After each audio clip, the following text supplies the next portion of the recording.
Okay, well, let me just tell you a little bit about how we got Josh here before I introduce Josh to you.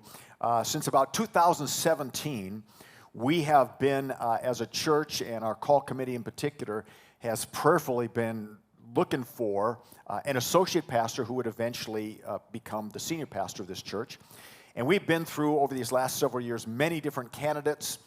Then we hit COVID and we paused.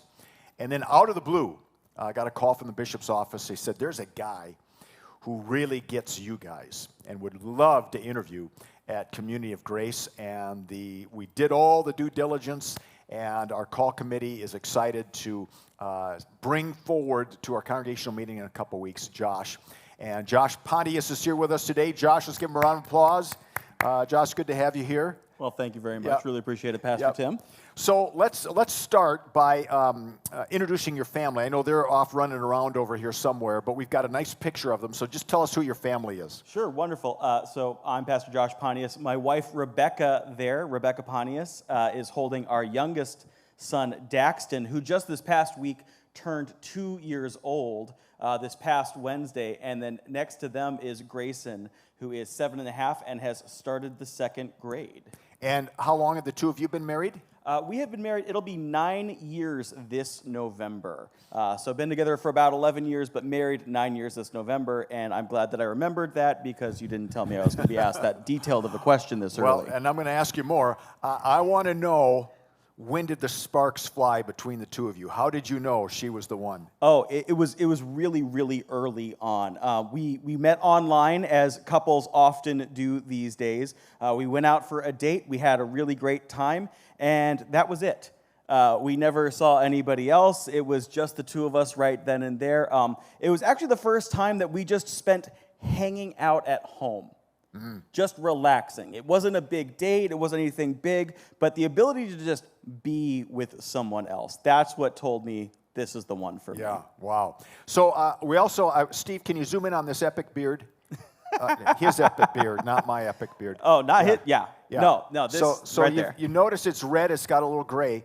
And want you to know that you come from a good lineage because Diana's a picture of a pastor who used to have an epic beard himself. Oh. And as you can see, it used to be red. And so now, Steve, if you sort of do a close-up on me, this is your future, Josh, right here. This is 40 years of ministry. That looks pretty good, don't you think? It looks fabulous. I can't wait. Looks pretty good. It's a really good start. All right, so tell us a little bit about you growing up, where you grew up, some of your life influences. Sure, wonderful. So I was born in California, but I spent most of my growing up years in southeast Florida, near Fort Lauderdale, Miami, if you're familiar with that area. So I grew up most of my years in Florida. I spent most of my formative years, my church years, all the big milestones happened out there. Grew up in the church, and so we did a little bouncing around when we moved to Florida when I was 7. But the church that I ended up at with my family, a good Lutheran church from the very beginning, I did confirmation there, and I stayed through the high school youth group, and I joined the church band there, and eventually my wife got baptized there. I got to be her sponsor at my wife's baptism as an adult, which was fabulous, because we later got married at that same church. And then my oldest son, Grayson, was baptized at that church, and that same church sent me off to seminary. So I have a long, rich history in southeast Florida and the Lutheran church that's there. It's Christ Church, a Lutheran congregation that I grew up at. That's very, very cool. Very cool. So you're 37 years old. You've been in ministry for 2 years. Now, by the time I was 37, I'd been in ministry almost 11 years. Yeah. But you'd wanted to be a pastor almost all of your life, so what took you so long? What took me so long? Yeah, I had first heard a kind of call to ministry when I was a teenager. When I was in high school during a long retreat, there was this powerful moment where I went, God's calling me to go and be with people, to sit with people. And so I went through the rest of high school thinking, yeah, I'm going to do this pastor thing, and I'm going to get into that. And I talked to my pastor at home about it. He said, yeah, that sounds great. And then I went to college, and I got distracted by everything that the world has to offer. And I got distracted by the money and the fame that doesn't always come with the pastoral office. And so I thought, I'm going to try to do something else. And so I graduated from college, and I tried to do every job imaginable. I tried everything. I ran warehouses. I sold air conditioners. I drew up contracts. I did everything. While I was feeling just incomplete. I was good at some of those things, but I never felt like it was what I was called and made to do. And I kept spending more and more time at my church, serving on the worship team, doing committees, being on the church board, and I just kept feeling the sense of, this isn't right. And I kept saying no to that call. I kept saying no to God. And then finally, one day, after a rough day at work, my wife said, come on, it's time. You know what you're supposed to be doing. It's not this. Let's just go for it. And so I finally got tired of telling God no. God is a persistent God. He does not let us go. And I finally heard that, and I listened to that call, and so we went off to seminary at United Lutheran Seminary in Philadelphia, Pennsylvania, did that for 4 years, and ended up as an associate pastor in Southeast Florida, right not far from where I grew up. And your internship and even part, I think, of your starting at your new church was COVID stuff. Yeah, COVID really hit about halfway through my internship year. So I was at a pretty traditional kind of internship situation, just leading worship, doing, learning all the things, getting used to all the different hand movements that they teach us to do as pastors when you're doing communion. And then suddenly, the world shut down. And we made a decision on a Thursday to suspend in-person worship. And this was a church that had never done any kind of online presence. Wow. And I said, you know what? I like technology. I'm into live streaming, and it's a hobby of mine. I think I can get us up and running. And they said, how long do you need? I said, I can get it done by this weekend. And so we figured it out, and we got cameras set up in a little traditional sanctuary that barely had enough power and internet to run just about anything. And we just made it happen. And God moved through that time and place. And he said, Josh, you've got a couple of extra skills that you didn't know you were going to need in the church world, and here you go. And so, that first experience of taking church online was very formative for me. And getting to see the gospel proclaimed in new ways and to get it to people who maybe didn't get a chance to hear it before was incredibly powerful to me. And then, my senior year of seminary was entirely online. There was no in-person classes. They wouldn't even let you on campus for anything. So I got very used to that kind of mode of learning and experiencing the world. And then when I first went to my first call, a lot of it was still online, very limited in-person seating. So it's been a very transitional time in the church. Yep. And it's been a really transitional time in my life, getting to experience these things for the first time and seeing what God is up to in it. So we have, even though we're 30-some years difference in age, our church experience is somewhat similar in that we were both raised in Lutheran settings. Lutherans are known mainly for traditional types of worship, but both of us were highly influenced by contemporary forms of worship. For me, it was in the 70s. For you, it was in the 90s. So tell us a little bit about your experience with a more contemporary view of mission and ministry through a Lutheran filter. Yeah, wonderful. So I definitely grew up in a more contemporary version of Lutheranism than most, which is something I came to find out after I went to seminary and experienced a few other churches. But I grew up in a church that had a worship team and a band, and we did some kind of contemporary things. And I loved our church's grace first message, that love first message, that idea that you can't earn God's love. You can't earn your salvation, but it's this free gift. I'm like, oh, that's wonderful. But Lutheran churches in general really do a good job with proclaiming that message, but do it in more traditional ways. And that's fine, and that's great, and that's wonderful. And then I see these other churches that have these great music programs and these incredible setups and these ability to reach all these new people, and they've got this very attractional kind of thing going on, but their message was less welcoming. It was less loving. It was less welcoming and inviting of all people, truly all people. And I kept asking questions like, why can't we bring these two things together? Why can't we as church figure out how to get this message of reckless love and grace, this incredible God who loves us, in ways that modern, more contemporary-minded folks can take in and feel welcomed in, and not have these barriers of a church that, for some, it's hard to connect to. Yep.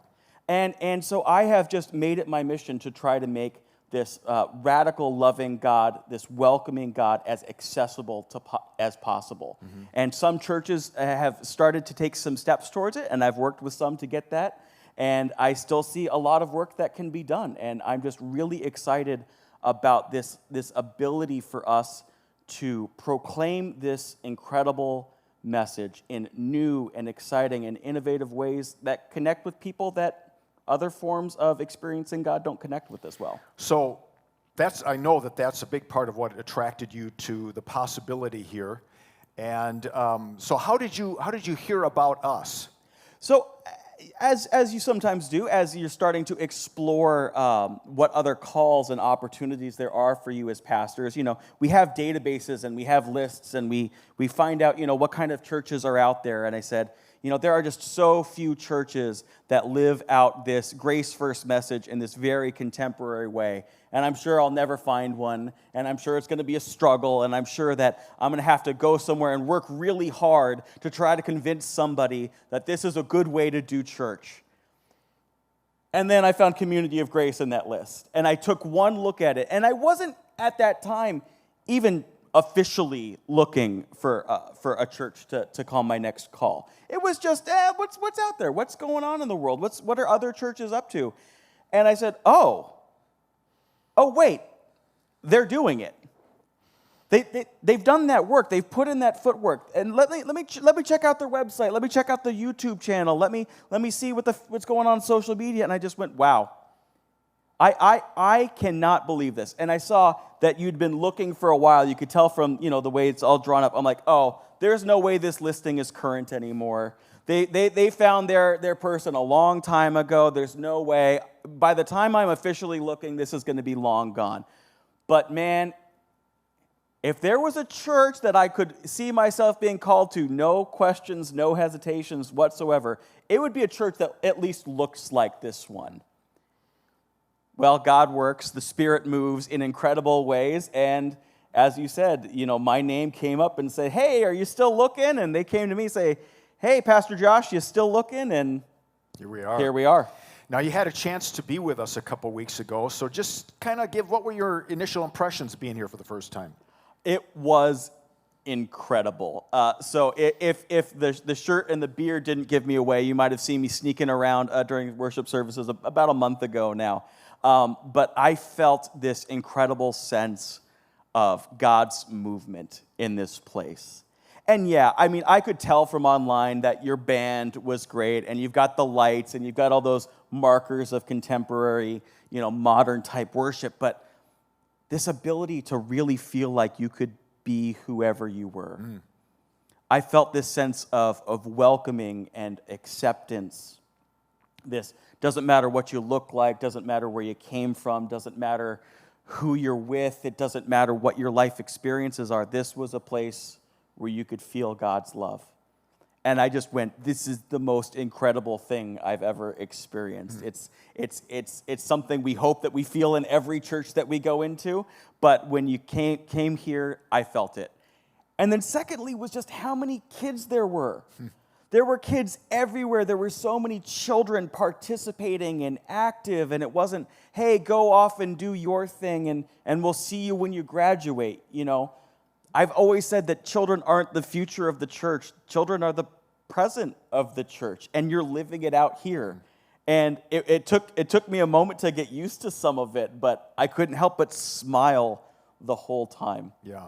It was something I'll never forget, that first moment here. So Josh and I were talking, and I had shared with him my experience coming to Community Church of Joy 40-some years ago, having that exact same experience that Josh had here, that walking in and saying, this is the church that I dreamed of all my life, and I was created for this church, and for 40 years to be able to get up every day and say, how is it that I'm able to be a part of something like this? And I'm hoping for Josh it'll be the same every day for as long as God calls him to be our senior pastor here. So Josh, what I want to do as we kind of wrap up is I've created 15 questions I'm going to Okay. give you 5 each interview, all right? These are our get-to-know Josh questions, and everything on whether or not we're going to vote for you rests on these 5 questions.